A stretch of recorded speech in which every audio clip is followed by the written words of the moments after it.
Nabi waktu malam perang Badar, beliau ngapain? Sibuk memprovokasi umat? Enggak. Sibuk menjerit kepada Allah Ta'ala, ya Hayyu ya Qayyum, ya Hayyu ya Qayyum, ya Hayyu ya Qayyum, sampai sorbannya jatuh. Dari malam sampai pagi. Sampai pagi. Begitu di saungnya beliau tuh yang dipasang di tendanya beliau yang dipasang di Badar. Begitu. Sebentar-bentar balik ke saung, doa lagi. Ini lagi perang, sebentar-bentar balik lagi saung, doa lagi. Ya Hayyu ya Qayyum. Tapi berkat itu Allah Ta'ala berikan pertolongan kepada umat. Enggak salah pintu. Ikhtiar dijalanin ikhtiar dengan jihad yang beliau laksanakan. Tetapi juga doa itu adalah ikhtiar yang paling ampuh. Zikir ikhtiar yang paling ampuh. Adab ikhtiar yang paling ampuh. Teguh dengan sunnahnya Nabi Muhammad dan ajarannya Nabi, itu ikhtiar yang paling ampuh.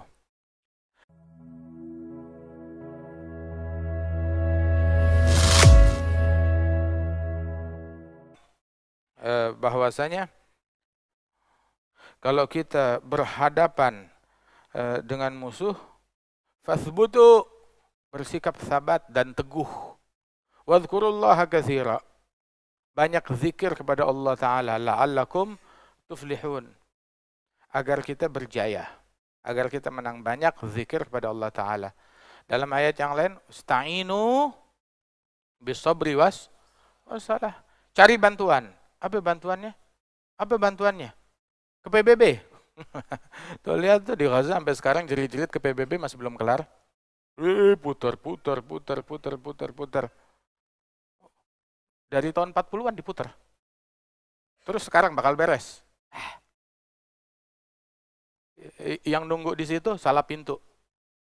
Tapi pintunya itu bukan nunggu di situ, bukan nunggu di jalanan. Bukan nunggu di situ, bukan nunggu di jalanan, bukan nunggu depan pintu kedutaan atau kemana-mana. Di pintunya Allah. Di pintunya Allah. Di pintunya tahajud. Demo kepada Allah Ta'ala. Minta kepada Allah Ta'ala. Menangis di hadapan Allah Ta'ala. Itu yang ngasih solusi kepada semuanya. Jallallah.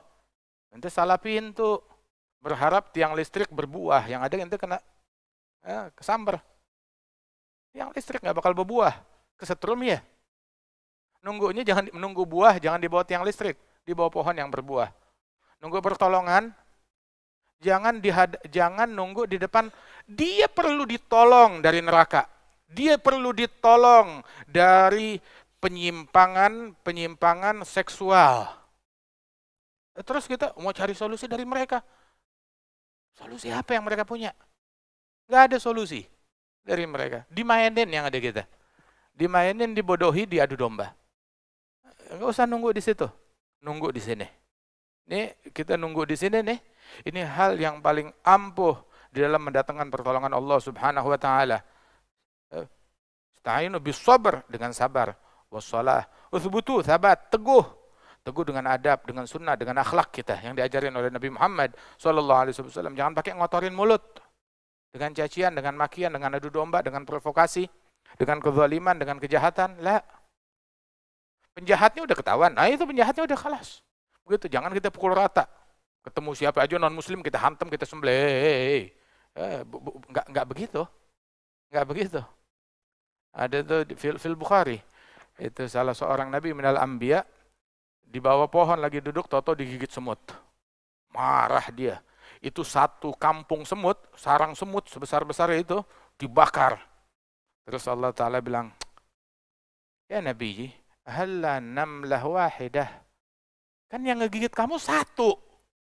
Kok yang dibakar ini satu umat? Berapa juta semut di dalam kampung semut tersebut. Di sarang semut yang besar. Berapa banyak? Namlah wahidah, satu. Kenapa semuanya dibakar? Mengeneralisir segala sesuatu, itu membuktikan akal nggak beres. Akal nggak beres. Pelakunya satu, kenapa dipukul rata semuanya?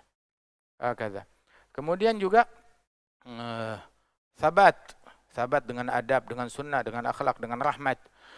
Wadhkurullaha katsira, idza laqitum fi'atan fathbutu, wadhkurullaha katsira la'allakum tuflihun. Banyak zikir kepada Allah agar kalian menang.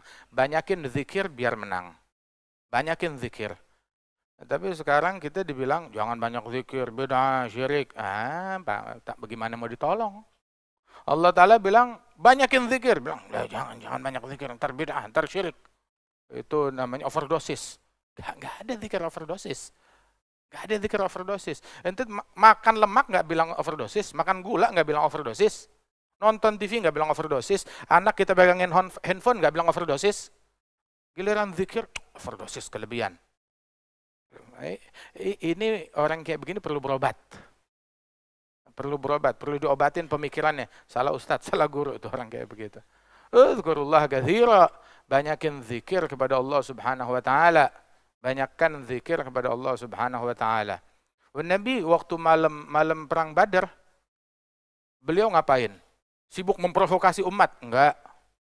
Sibuk menjerit kepada Allah Ta'ala, ya Hayyu ya Qayyum, ya Hayyu ya Qayyum, ya Hayyu ya Qayyum, sampai sorbannya jatuh. Sallallahu alaihi wasallam. Dari malam sampai pagi. Begitu di saungnya beliau tuh yang dipasang di tendanya beliau yang dipasang di Badar. Begitu. Sebentar-bentar balik ke saung, doa lagi. Ini lagi perang, sebentar-bentar balik lagi saung, doa lagi. Ya Hayyu ya Qayyum. Tapi berkat itu Allah Ta'ala berikan pertolongan kepada umat. Enggak salah pintu. Ikhtiar dijalanin ikhtiar. Dengan jihad yang beliau laksanakan. Tetapi juga doa itu adalah ikhtiar yang paling ampuh, zikir ikhtiar yang paling ampuh, adab ikhtiar yang paling ampuh, teguh dengan sunnahnya Nabi Muhammad dan ajarannya Nabi itu ikhtiar yang paling ampuh. Hakadha. Nah itu diantara bentuk ikhtiar, la haula wala quwwata illa billahil aliyyil azim. Ada hal yang enggak enak, ada hal yang buruk, ada problem, baca kalimat ini dan tolong ketika kita membacanya hayati, fikirkan, renungan makna dan hakikat yang terkandung di dalamnya. Kemudian juga di dalam hadis yang diriwayatkan oleh Imam Bukhari dan Muslim, yassiru wa la tu'assiru, basyiru wa la tunaffiru. Ada hadis sahih fi sahihain, di Bukhari dan Muslim. Itu yassiru, permudah, wa la tu'assiru, jangan dipersulit. Ini Nabi yang ngajarin. Basyiru, beri kabar gembira yang menyenangkan. Wala tunaffiru, dalam dakwah tuh jangan berikan berita yang membuat orang jadi kabur, jadi mental. Membuat orang jadi bawakan suatu nasihat yang membuat orang tertarik, membuat orang jadi cinta kepada Allah. Jadi pengen dekat kepada Allah, pengen dekat kepada Rasulullah SAW. Bikin Allah dicintai oleh hambanya. Jangan kita bilang ketemu orang kayak ente, digoreng sama Allah, dibakar loh. Bagaimana kira-kira orang kayak begitu? Ada satu orang fil Bukhari juga. Dia udah ngebunuh 99 nyawa. Nanya siapa, datang terlintas di benaknya, saya mau taubat. Siapa ustadz paling alim? Ada ustadz, sono. Dia viral, populer. Datang. Dikiranya nih ustadz nih, yang benar tuh yang paling populer, yang paling viral. Datang ke ustadz, ustadz, saya udah bunuh 99 nyawa. Kalau saya mau taubat, masih bisa gak?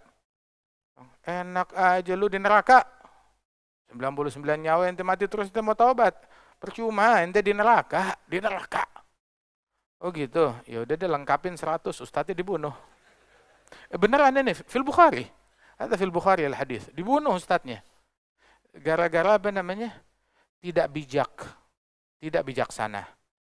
Mestinya kan ustadz tuh mengevakuasi ulama, dai mengevakuasi orang dari maksiat, dievakuasi kepada ketaatan.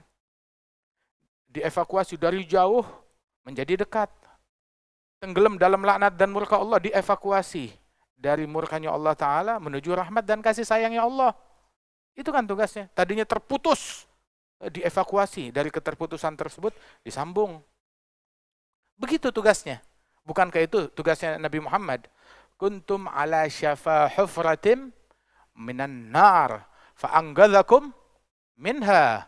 Itu di Al-Quran Allah Ta'ala bilang, dahulu kalian di tepi jurang api neraka, di tepi jurang, hampir kalian terjatuh ke situ. Maka Allah Ta'ala selamatkan kalian dari tepi jurang neraka tersebut dengan siapa? Dengan Nabi Muhammad Sallallahu Alaihi Wasallam. Diselamatin. Makanya da'i ilallah adalah mengevakuasi, nyelamatin. Bukan orang udah di tepi jurang dijurakin. Udah di tepi jurang dijurakin. Nah ini bukan da'i ilallah, itu da'i ilan nar. ngajak orang ke neraka. Orang udah di tepi jurang, dijurakin. Tapi da'ilallah, orang udah di tepi jurang, dikeluarin, diselamatkan. Hakadha misinya Rasulullah sallallahu alaihi wasallam. Permudah, memberikan kemudahan kepada masyarakat. Ad-dinu yusrun. Agama ini mudah. Wala yushad ahadun hadha din illa ghalabah. Agama ini mudah, maka permudah, jangan dipersulit. Enggak ada yang sulit. Kita sholat 5 waktu, sholat 5 waktu. Dikasih waktu 24 jam. 1 jam 60 menit. Dikasih 24 jam. Dari 24 jam, Allah nggak minta 10 jam atau setengahnya. Minta 12 jam. Kan saya yang ciptain. Saya minta 12 jam. Benarnya Allah Ta'ala minta 24-24-nya buat saya. Terus kita kan juga selalu berikrar tiap sholat. Inna sholati wa nusuki wa mahyaya wa mamati lillah. Sholatku, ibadatku, hidupku, matiku, milik Allah, untuk Allah Rabbil Alamin. Tapi Allah Ta'ala, enggak, saya enggak minta semua. Juga setengahnya juga enggak. Saya minta sholat 5 waktu. 5 waktu. 1 waktu berapa? Kita sholat maghrib tadi berapa menit? 5 menit. Sholat isya lebih kurang 5 menit. Subuh begitu juga. Zuhur, asar begitu juga. 5 kali 5 berapa? 25 menit. Nggak nyampe setengah jam. Itu doang. Ada satu orang datang kepada Rasulullah. Madza alayya ya Rasulullah? Bilang, tugasnya kamu sholat 5 waktu. Kullu yawm wa lailah. Hal alayya ghairuha? Ada lagi yang lain nggak? Nggak. Illa an tatawwa'a. Kecuali kalau kamu mau tambah dengan yang sunnah. Terus apa lagi? Zakat. Zakat juga sedikit. Berapa persen? 2,5%. 2,5% zakat. Ya. Ini kita lagi ngomong simpel. 2,5% zakat. Terus apa lagi? Haji. Yang wajib bagi yang mampu. Nggak mampu, nggak wajib. Nggak mampu, nggak wajib. Oh, saya nggak mampu, itu udah nggak wajib. Selesai. Udah. Situasi lagi perang, banyak tukang todong di tengah jalan. Dulu kan banyak penyamun, begitu. Sekarang, dulu banyak penyamun, pembegal di tengah jalan. Oh, saya takut dirampok, begitu. Kalau sekarang bagaimana? Masih ada perampok nggak kalau kita mau pergi haji? Ente jawab sendiri deh tuh. Sekarang berdasi perampoknya. Ada yang berdasi, ada yang berpeci, ada yang apa namanya itu pakai apa? Pakai toilesan. Begitu. Tapi duit kita yang dipakai. Itu duit dipakai buat nembakin orang muslim juga, di mana la haula wala quwwata illa billahil aliyul azim. Takut ada penyamun, ada perampok, enggak wajib. Enggak wajib. Kalau tidak aman terhadap nyawa, tidak aman terhadap harta, begitu enggak wajib. Artinya haji bagi yang mampu, dengan syarat aman untuk bisa sampai ke sana. Kata alhasil ini orang nanya, apa aja kewajiban saya? Sholat 5 waktu. Ada lagi yang lain? Nggak ada. Zakat? Nggak ada. Kecuali itu doang, 2,5%. Kecuali kalau kamu mau tambah dengan yang sunnah, dalam sholat, dalam zakat. Terus sampai itu orang, ya Rasulullah, wallahi, demi Allah, la azidu ala dhalik wala anggus. Saya nggak mau tambahin, saya nggak mau kurangin. Pelit nggak tuh orang? Tapi Nabi nggak komentar begitu. Nabi bilang kepada sahabat-sahabatnya, aflahar rajul in sadag. Kalau dia sungguh-sungguh dengan kalimatnya, demi Allah, dia menang, dia beruntung. Dalam riwayat, dakhalal jannah, masuk surga. Itu doang cukup buat masuk surga. Itu doang cukup. Artinya ini agama mudah banget, gampang banget, ringan. Zakat 2,5%. Sayyidina Abu Bakar As-Siddiq kalau nyetor zakat 100%. Nah, yang wajib cuma 2,5%. Bilang, al-abdu wa ma malak li sayyidih. Budak dan harta milik budak adalah milik majikan. Saya budaknya Allah. Saya dan harta saya milik Allah. Dia kalau zakat semuanya dikeluarin. Sayyidina Abu Bakar As-Siddiq radhiyallahu anhu warḍah. Hakadha. Permudah. Nabi bilang permudah. Wala tu'asiru. Jangan nyusahin orang. Jangan nyusahin orang. Dipersulit, minta macam-macam. Yang diminta zakat tuh zakat cuma 6 jenis harta. 6 jenis harta. Ini piara kodok masih dimintain zakat juga. Bagaimana ceritanya piara kodok dimintain zakat? Piara kelinci dimintain zakat. Zakat tuh ada hewan ternak. Hewan ternak cuma 3 macam. Kambing, unta, sama kerbau atau sapi. Itu doang. Cuma itu aja. Jenis kambing, jenis unta, jenis sapi. Ayam. Ayam nggak ada zakatnya. Nggak ada zakat ayam. Nggak ada zakat ayam. Loh tapi dia bisnis, punya perusahaan penyembelihan. Nah, jangan mengada-adakan sesuatu yang nggak ada. Yang ada, jalanin. Nanti tuh zakat ayam bagaimana? Nggak ada zakat ayam. Nanti masuknya itu zakatnya tijarah. Zakat tijarah. Zakat bisnis. Larinya ntar ke situ. Itu zakat ke bisnis. Subhanallah. Kemudian lagi, udang. Udang, saya bisnis udang. Udang ada zakatnya nggak? Nggak ada. Saya piara bandeng, saya punya tambak. Nggak ada zakatnya. Tapi ini bisnisnya, Masya Allah, triliunan. Itu nanti urusannya itu zakat tijarah. Zakat tijarah. Dan itu ada persyaratannya sendiri. Mudah. Allah maha kaya ya, dan nggak maruk sama duitnya kita. Ya, kita ngomong apa adanya. Nggak maruk sama duitnya kita. Allah maha kaya. Allah nggak butuh, nggak perlu sama duitnya kita, sama hartanya kita, wala sama sholatnya kita, wala sama puasanya. Cuma kita yang perlu untuk ibadat, untuk taat, dan meninggalkan kemaksiatan. Ala kulli hal, permudah, jangan dipersulit. Tapi juga maknanya mempermudah, bukan memudahkan, jangan sampai mempermudah, jangan dipersulit. Terus larinya entar menghalalkan yang haram. Nah ini keliru. Kan Allah Ta'ala bilang permudah, jangan dipersulit. Jadi yang haram nih kita halalkan. Itu tidak benar. Itu batil. Tidak dibenarkan. Permudah, jangan dipersulit dari sesuatu yang halal. Tanpa nyerempet-nyerempet yang haram. Itu Nabi Muhammad tidaklah disodorkan pilihan antara dua perkara. Melainkan ikhtara aisarahuma. Nabi memilih yang paling mudah buat umat. Ketika diberikan dua pilihan, Nabi pilih yang paling mudah bagi umat. Yang dipikirin nih kita. Yang dipikirin kita. Tahu gak? Nabi sampai ninggalin sholat tarawih. Berjamaah bersama umat. Keluar di hari pertama, sholat tarawih. Masjid penuh. Hari kedua, masjid membeludak. Malam ketiga, tarawih. Masya Allah, orang sampai keluar-luar. Malam keempat, Nabi nggak keluar. Orang nungguin. Begitu subuh, Nabi keluar habis sholat subuh. La yakhfani ijtima'ukum. Saya tahu kalian ngumpul dari semalam nungguin saya keluar, tapi saya nggak keluar. Kenapa? Antum shollu. Kalian sholat. Saya sengaja nggak keluar, sengaja melihat antusiasme kalian. Saya takut itu sholat diwajibkan oleh Allah Ta'ala. Ini udah cukup 5 waktu aja. Kalau diwajibkan, waduh berabe kita. Iya kan? Pusing kan, wah diwajibkan. Yang 5 waktu aja udah setengah mati. Setengah mati. Di sini coba, yang bangunin anak sampai setengah mati, ada gak? Jangan anak bangunin bapaknya aja setengah mati. Bangunin bapaknya setengah mati. Bangunin emaknya setengah mati. Bangunin anak setengah mati. Kadang kalau udah hari libur, sampai sholat libur. Sampai sholat libur. Subhanallah. Kan zuhur di jama' sama asar kalau ada uzur, kalau musafir. Maghrib di jama' sama isya.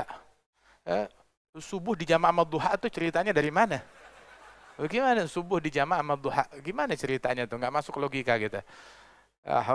Kadang tuh kalau udah terbit matahari, hari libur, serumah, bapaknya masih tidur, suami tidur, istri tidur, anak tidur, sampai yang jaga rumah tidur, sampai kucing piaraan tidur juga. Sudah semuanya. La haula wala quwwata illa billahil aliyyil azim. Permudah, jangan dipersulit, tetapi tanpa nyerempet yang dilarang. Adapun yang halal udah jelas, yang haram udah jelas. Jangan menghalalkan yang haram. Dan sesuatu yang halal jangan diharamkan. Sesuatu yang halal jangan diharamkan. Sesuatu yang haram nggak boleh kita halalkan. Yang halal ya halal, yang haram ya haram. Begitu. Yasiru wala tu'asiru. Permudah, jangan dipersulit. Basyiru, kasih kabar gembira. yang membuat orang tuh jadi dekat, jadi suka, jadi cinta, jadi senang sama Islam. Wala tunafiru, jangan bikin orang menjadi antipati kepada Islam. Jangan bikin orang menjadi antipati kepada Islam. Gara-gara ulah kita dan kelakuan kita yang nggak beres. Itu beberapa teman-teman kita, murid-muridnya Al-Habib Umar bin Muhammad bin Salim bin Hafidh. Ya, satu kali kita ini ada istimewa dakwah, perkumpulan dakwah. Masya Allah, masing-masing menyebutkan tentang prestasi dia.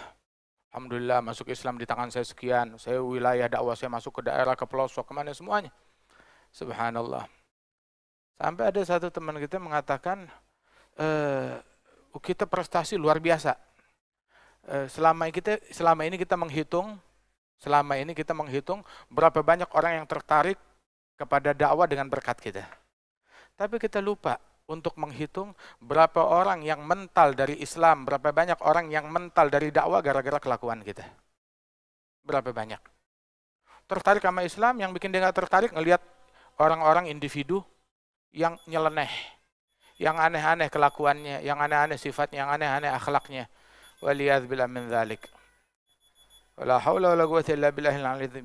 Ini perbuatan tanfir, membuat orang itu jadi anti kepada Islam, ya akibat perbuatan kita. Akibat perbuatan dari sebagian oknum muslimin. Dari sebagian oknum umat Islam.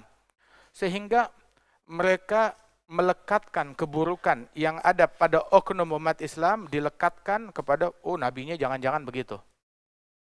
Tahu kan tuduhan Nabi Muhammad teroris, Nabi Muhammad mengganggu, Nabi Muhammad sampai bikin karikaturnya Rasul Shallallahu Alaihi Wasallam. Pelakunya itu memang penjahat, dan dibayar untuk melakukan kejahatan yang keji, yang kotor tersebut. Akan tetapi kalau kita mau merenungkan bahwasanya tangannya dia yang melukis. Tapi dia terinspirasi oleh siapa? Pernah nggak kita nanya begitu? Dia terinspirasi oleh siapa? Dia nggak kenal Nabi Muhammad. Tapi dia mengira sosok kita menerjemahkan sosoknya Nabi Muhammad. Gara-gara umat Islam tidak pandai menerjemahkan Rasulullah, sehingga membuat orang-orang menuduh, jangan-jangan ya Muhammad ya kayak begini, nih muridnya Muhammad kayak begini, apalagi gurunya. Muridnya aja kayak begini, dipukul rata. Yang dihantam, yang dituduh Rasul Shallallahu Alaihi Wasallam. Nah karena itu coba kita introspeksi diri kita. Mana rahmat kita, kasih sayang kita, kepedulian kita. Jangan sampai itu ucapan kita menarik umat, tapi kelakuan kita membuat umat jauh dari Islam. Mengusir umat dari Islam. Sebab lisanul hal afsah min lisanil magal. Bahasa keadaan itu lebih fasih, lebih tajam, lebih menarik daripada bahasa lidah. Kayak orang, jangan minum ini air. Wah, awas, beracun, mati. Minum ini air beracun. Wah, dia bikin ceramah kuliah umum 1 jam, ngingetin orang, awas, jangan minum ini air. Terus dia minum. Bismillahirrahmanirrahim dulu tapi. Alhamdulillah. Kira-kira orang bagaimana nganggapnya begitu? Ceramah dia yang 1 jam, nggak dipercaya. Lah, lu aja minum. Kamu minum. Jangan-jangan di situ ada sesuatu yang enak, ente mau monopoli sendiri. Jangan-jangan begitu. Maka ucapan dia yang 1 jam dibikin hangus oleh perbuatan dia yang 5 detik tersebut. Makanya lisanul hal, bahasa keadaan itu lebih fasih, lebih ampuh daripada bahasa ucapan kita. Ucapan kita narik orang, tapi perbuatan kita mengusir orang dari Islam. Ucapan kita memuji Islam, memuji Nabi Muhammad, tapi perbuatan kita mencoreng Nabi Muhammad Sallallahu Alaihi Wasallam. Nah ini yang harus kita hindari. Ya, mudah-mudahan Allah Ta'ala berikan taufik kepada kita sekalian. Dan ini di momen kemerdekaan ini kita memohon kepada Allah agar Allah Ta'ala memberikan kemerdekaan kepada umat Islam, dimerdekakan keluarga kita, anak-anak kita, orang-orang yang ada di rumah kita, dimerdekakan umat Islam dari keterkaitan batin terhadap musuh-musuh Allah, dari peneladanan terhadap musuh-musuh Allah. Allah Ta'ala selamatkan kita dari penjajahan moral yang digembar-gemborkan oleh mereka, dari penjajahan akidah yang disebarkan oleh mereka, dan Allah Ta'ala insya Allah memberikan kita kemerdekaan yang hakiki, yang membawa kebahagiaan dunia dan akhirat.